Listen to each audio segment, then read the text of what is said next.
Morning. এখন বিকেল 4টে। আমরা এখন বেরোচ্ছি একটু ঘুরতে। আর নিউ সন্ধান মানে একটা জায়গায় যাচ্ছি, নতুনই খবর পেলাম আর ভিডিও দেখলাম একজনের, নামটা ঠিক জানি না, মানে অয়ন দেখালো আমাকে, তো বললাম চলো যাওয়াই যাক। আমাদের কলকাতার বৃন্দাবন।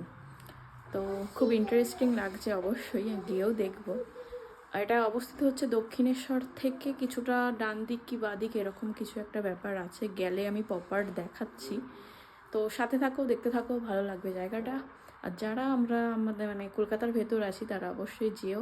আমি এখনও যাইনি, আমি যাচ্ছি, তো পুরোটাই তুলে ধরবো তোমাদের সামনে, দেখতে থাকো। তো আমরা দক্ষিণেশ্বরে নামার পরে এই যে আমি আঙ্গুল থেকে অ্যারো করব, ওই দিকটা হচ্ছে স্টেশন, মেট্রো মানে স্টেশন আর কি, যেটা দক্ষিণেশ্বর। সেখান থেকে বেরিয়েই আমরা এই বাঁ দিকটায় টোটো ফোটো এইসব পাওয়া যায়, দেন উঠবো, তারপর যাব কাঠিয়া বাবা আশ্রম। দক্ষিণেশ্বরে নেবে স্টেশন, স্কাইওয়াকের নিচ থেকে আমরা এসছি, দেন সোজা যে রাস্তাটা কাঠিয়া বাবার আশ্রম বলতে হবে। হ্যাঁ, কলকাতার বৃন্দাবন আর কি, মেইন ওটাই। তো যাওয়া যাক।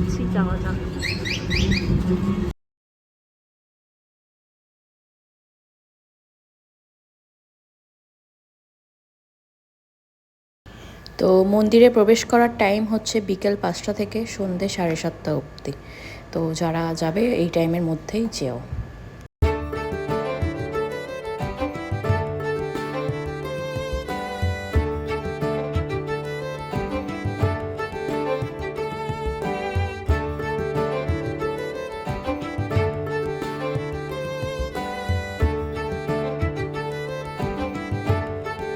কৃষ্ণের রাসলীলা সব কিছু এখানটায় রয়েছে।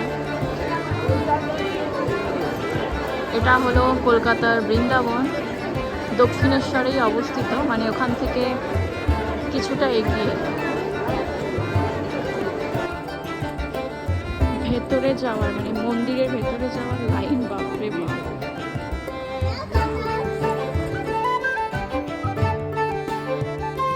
আমরা মন্দির থেকে বেরিয়েই এসে চলে এসেছি, এরকম অনেক রকম স্টেডিয়াম করা রয়েছে। স্টেডিয়াম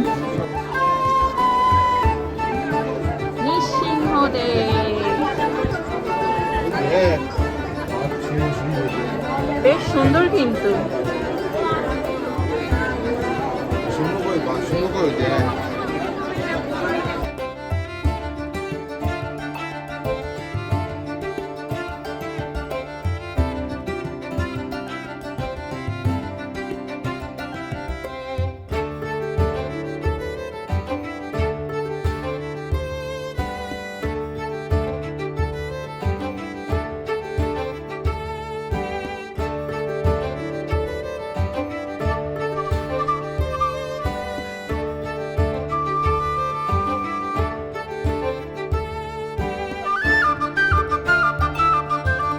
গঙ্গা লোক আছে।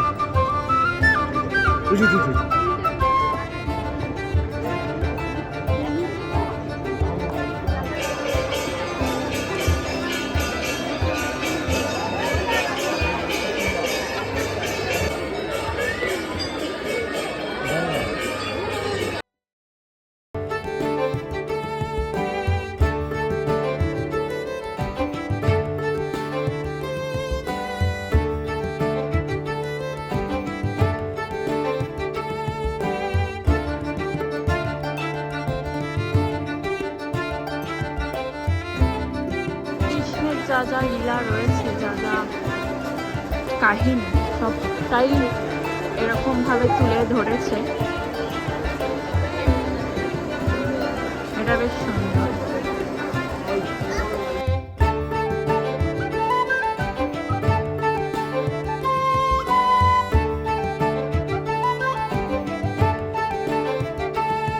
বৃন্দাবনটা তো দেখালামই, কিরকম লাগলো, আর কারা কারা জানতে আর জানতে না সেটাও কমেন্টে জানিও। আমি তো জানতামই না, কালকে আমাকে দেখালো অয়ন, দেন আজকেই আমরা চলে গেছিলাম, ছুটি ছিল সানডে, ওই কারণে। তো যাই হোক, ব্লগটা এইটুকুই। ভালো লেগে থাকলে অবশ্যই লাইক, কমেন্ট, শেয়ার, সাবস্ক্রাইব করে দিও। আর টাইমটা আমি মানে যখন এডিট করবো আমি বলে দেবো।